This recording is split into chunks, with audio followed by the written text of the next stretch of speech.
Back in 2016, we put out a call for nominations, trying to capture the diversity of background, of experience of the American electorate, the people that aren't currently represented in office. We got over 10,000 nominations. Out of those 10,000 nominations, we found Alexandria.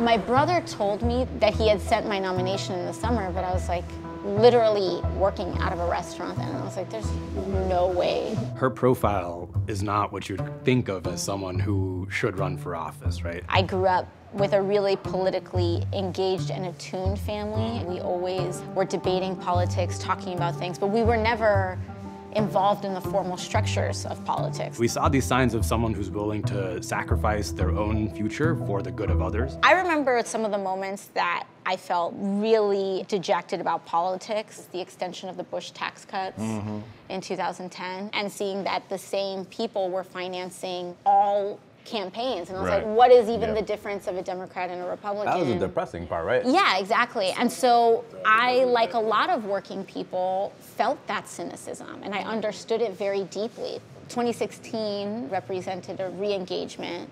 That's when I started tuning in more to activism and really getting to the core of these issues. I remember that evening on Election Day in November. I was really disappointed and really sad, but I was not shocked. She was at Standing Rock trying to figure out what her next steps are, just like a lot of people were. What do you do when someone like Trump wins? And my experience at Standing Rock was so spiritually transformative.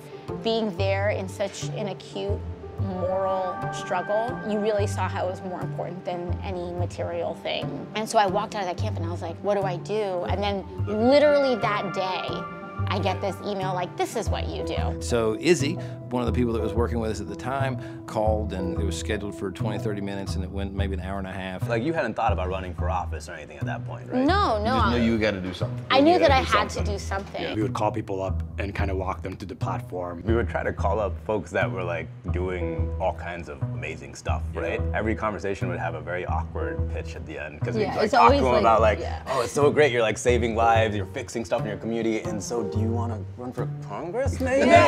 She was like, well, would you be open entering this kind of nomination process? And I was like, sure, because that's not a, will you run for Congress? We felt the passion in her voice. She really wanted to fight for the big thing, and she got on a bunch of video calls to meet some of the other candidates that at the time were thinking about running. There were so many other amazing candidates. The entire time I didn't think I was gonna be picked. In my brain, I was like, this isn't gonna happen, this isn't gonna happen, until Izzy called, and she was like, hey, do you wanna go to Kentucky in 2 weeks? And I was like, oh. We invited people to an in-person summit in Kentucky when we started getting serious about who we were going to run. Well, Kentucky was, I mean, I found, at least for me, It was a spiritual experience. That was It was a spiritual experience. It was. What happened was just magic. All these people from all over the country, incredible community leaders, talking about similar problems they all faced, talking to each other, engaging, pumping each other up, pumping us up, you know? That was like a super pivotal moment, I felt like. I just remember the first day we've created this network of people that put movement first. Feeling like it was a movement and that it wasn't about me was the most convincing aspect. Being like, oh yeah, I'll do this because it's a bunch of crazy people and this will be fun. Yeah.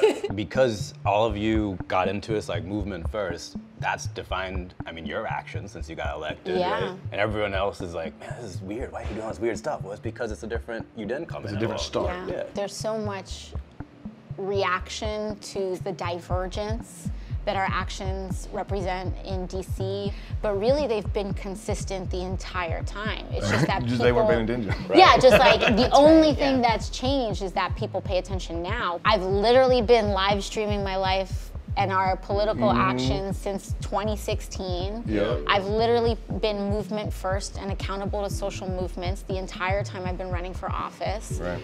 It's really most people that change, right? Like they get elected and then they're like, okay, campaign's done. There's a lot of people in the Democratic caucus. When we are courageous enough to just puncture the silence on an issue, they will start to move. Don't people realize that the most powerful position you can be in is when you are not materially attached to a position of power. If you're a one-term Congress member, so what? You can make 10 years worth of change in one term if you're not afraid. People are saying, you know, we've got to be more involved in our democracy. We've got to obviously vote and participate and go to town halls and go to school board meetings and all this. But I think the other part of that is, you know, we've got to start running. I think we at Justice Democrats have a chance to really transform the Democratic Party. Running in competitive primary elections in Democratic held seats is important. One of the things that gets told in order to like settle us down is, I agree with you. We have the same goals. It's great that everyone thinks these issues are important. We need to make them urgent. And if you've got a 97% re-election rate, you get electoral atrophy. This is a reason why I think primaries are important for a party. I think they're important for democracy. And if everyday people don't feel comfortable in their own skin at the most powerful levels of government, then what's the point? How you typically run a campaign, you shift your entire personality sometimes That's what the around. consultants tell you to do. Yeah, they tell you to be a certain type of way. And like what we're trying to do at Justice Democrats, and I think what you've shown throughout your campaign is you don't have to do that. You can just be your whole self. You can run as you are. Yeah. You can run for yourself, or you can run as a service to others. By the end of your campaign, no matter what, if you're focused on the right things and running as a service, your community will be more organized, educated, and engaged. It is a huge sacrifice, but that is what this perilous time in our democracy demands of us. With this administration, with the role of money in politics, with how our policy is being hijacked by the industries that profit from the despair of working people. All hands on deck. It's all hands on deck for our democracy right now. This country has only ever changed for the better by groups of people that were willing to put everything on the line for a better future. That's how we got the civil rights movement, the women's rights movement. That's how we got the labor movement, queer rights and marriage equality. It didn't happen by people playing it safe. It happened by people putting their whole lives on the line because they understood that this isn't just about us. This is about the generations to come. We have to give it all we got.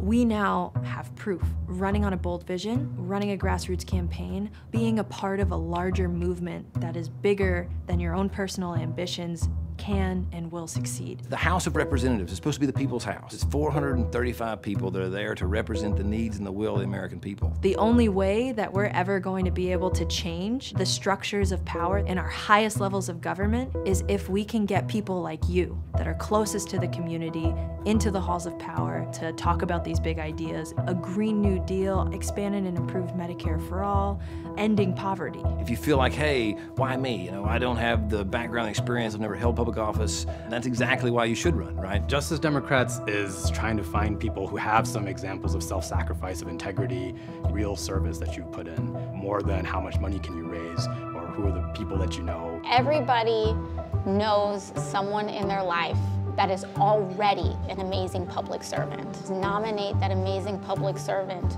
to take their service to the halls of Congress. Give them that nudge. My brother did it for me, and he got me into this whole mess, so now everyone else needs to come along.